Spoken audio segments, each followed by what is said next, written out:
Assalomu alaykum va rahmatulloh. Bugun sizlar bilan istixora haqida gaplashamiz. Istixora o'zi nima? Istixora biror ishda ikkilanayotgan bo'lsanglar, masalan, ko'pincha qizlar turmushga chiqayotganda shu odamga tegaymi, tegmaymi, yo o'g'il bolalar uylanayotganda shu qiz yaxshimi, xayrli emasmi, yoki ish boshlayotganda, o'qishga kirayotganda nima ish qilsanglar ham ikkilanganinglarda istixora namozini o'qish kerak. Bismillahirrohmanirrohim. Payg'ambarimiz sollallohu alayhi vasallam sahobalariga har bir ishni boshlashdan avval istixora namozini o'qishni tavsiya qilganlar.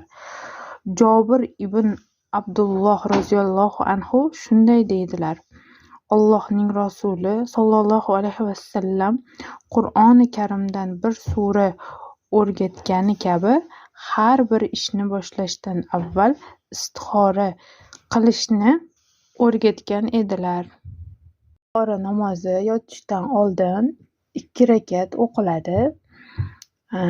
Istixora namozini o'qishni niyat qildim deb o'qiladi va yotib uxlanadi.